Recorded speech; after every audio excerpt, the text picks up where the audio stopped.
can refer to this time as T-Day. Okay. T-Day. Technology, Ah, Death, Destruction Day. wow. Did I miss a headline? What's going on? You missed potentially 2 headlines. We'll see. Okay.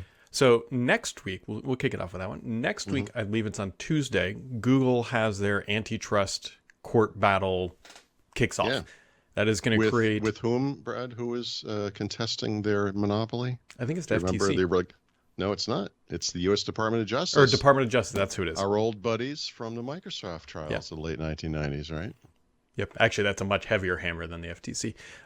So that's happening next week, and there are going to be 6,342 headlines that come out of this because, like, Apple's going to be on the stand, Google's going to be on the stand. I'm sure somebody from Microsoft will be on the stand, like, oh, Bing can't compete, we're so small, sort of stuff. Oh, can't wait. So that's supposed to be like a 10-week trial, by the way. So this is going to carry us right up to Christmas. There are a lot of I guess witnesses, or what do you call it when people show up? Not witnesses. Testimony? Yeah, what do you call that person? Oh, someone shows up at court, they swear in, they are A witness? I don't know. I guess witness. Yeah, that's the word I came up with. Witness doesn't seem right, but okay. Yeah. The prosecution calls. I don't remember. I have heat stroke, so please excuse me. All right, what was the second one? There's 2 you said. So the second one is on the EU side. Mm-hmm. So the EU came out early this morning, about 6 a.m. Eastern time, what they're calling DMA, which effectively the EU has come out with a list of gatekeepers in the tech industry. And this impacts social networks, impacts OS, impacts ads.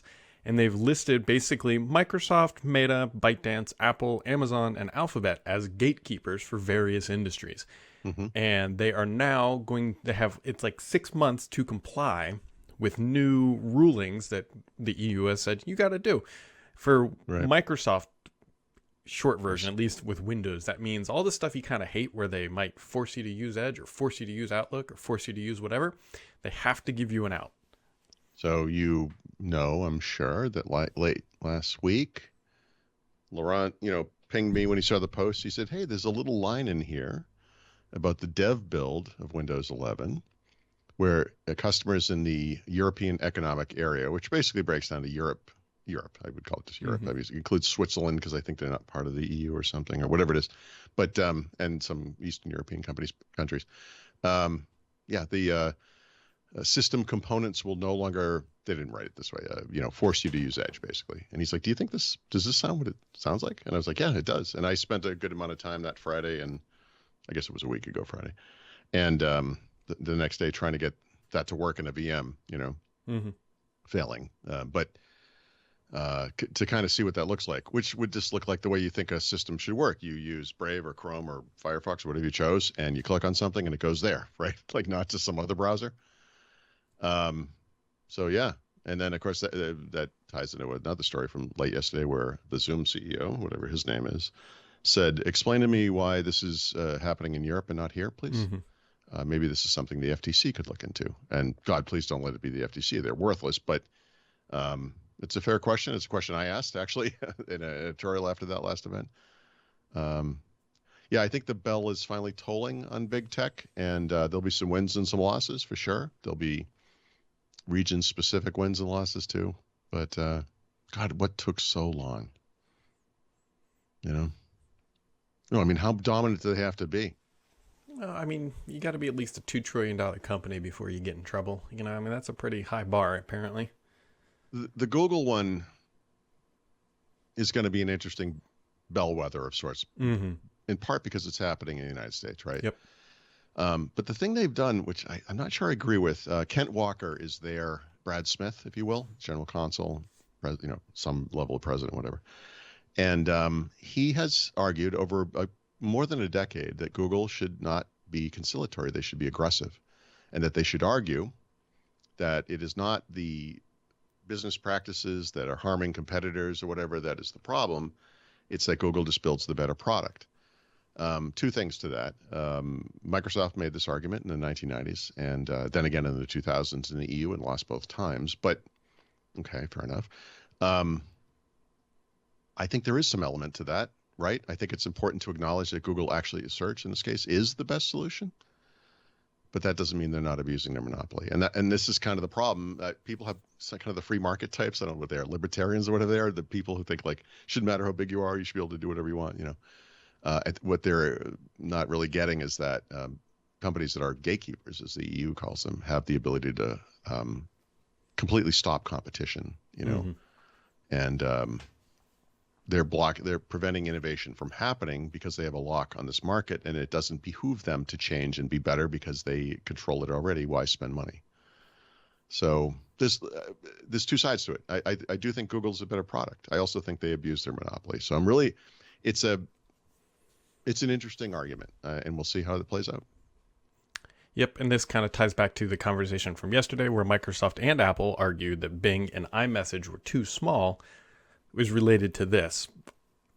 We'll see. I think they have, it's like a 5-month investigation. I want to say is how long the EU has said that, like, to determine whether iMessage or Bing for whatever else is too small. So yeah. One of the points I've been making lately is that a lot of these arguments come down to market definition, and this is something that a regulator can wield and say, in the case of the FTC with Activision Blizzard, they were saying, no, gaming is not just one market. It's all these little sub-markets, and they are going to dominate this market for something called cloud gaming, which, we can all agree doesn't exist. And Microsoft would argue, no, there's a big market, and there are big markets within it, and we're losing in those markets, and it's something different. So both of those sides, there's a case to be made. I mean, yep. I don't actually disagree with either of those, but you have to kind of figure that out. So this is fascinating stuff. I mean, it's, there's so many things here.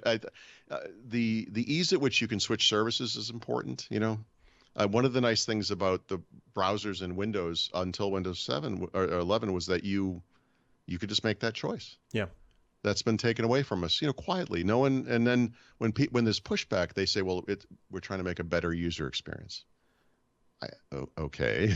I mean, and there's some argument to be made there. That one's a little specious in my mind, but the fact remains that there was a widely accepted choice that you have stripped away from us without any notification whatsoever. Yep. So I would say we'll have to wait and see, but we literally just have to wait and see, right? Google's got to do their thing for the next 10 days, and then there'll be a ruling sometime following after that. We don't know exactly when that could be drawn out, but we do know that for the EU, the deadline is March of 2024 to comply. Well, look, even the people who don't like this kind of stuff, right, who argue on behalf of big tech for some reason, right, you have to admit, even with the threat of some requirement, positive change has occurred. Apple is going to switch to USB-C on the iPhone, and I guess on the AirPods or whatever. Microsoft has agreed. Well, the DMA is happening, so I guess they have to. Microsoft didn't say anything about it, but they. Oh, I was going to say something. I'm sorry. I was talking about the edge links in Windows, but actually separately from that, Microsoft has agreed to debundle Teams. Mm-hmm. And this is another one. Like people like, wait a minute, Teams is an integrated part of blah blah blah, and and I don't know. Yeah, I hear you. I mean, you're right. I mean, I argued that Microsoft and Slack kind of compete in different markets because, again, market definition, right? Enterprise versus startup / small business. But these things aren't that clean. I mean, is Microsoft a monopoly or a dominant force? And how do you define it? Office productivity? Mm-hmm. I mean, the answer is yes, right? I mean, they are. There are free versions of Office suites that nobody uses. Yeah. Like Microsoft in the 1997, 98, whatever year that was, in court argued that Apple constituted competition for Windows with Mac. They had no market share at the time. And critics would point out, but you just saved them from bankruptcy in what now appears to be a very self-serving, mm-hmm. So you could prop them up in court and say, see, we have competition. Keep the puppet strings going. I don't know. Yeah. Yeah. It's a great debate, though, and God, there's so much of it. There's so, and in that, I mean, meaning companies and products and services that are dominant in some place. Amazon, the FTC is set to launch or announce that they have charged Amazon with antitrust violations. Same thing as Microsoft back in the EU originally, where they met behind closed doors and could not come to an agreement. And they're like, "F you, we're gonna." Well, you're an abusive monopolist, and you're going to court. Yeah, the iMessage will be, I mean, there's a lot of vested interest just personally because I use it, but Yeah. to see if they determine it is a gatekeeper, because the question becomes like iMessage itself does not make money, right? You can't go out and buy iMessage per But se. it's part of the thing that is the appeal of the product. And Right.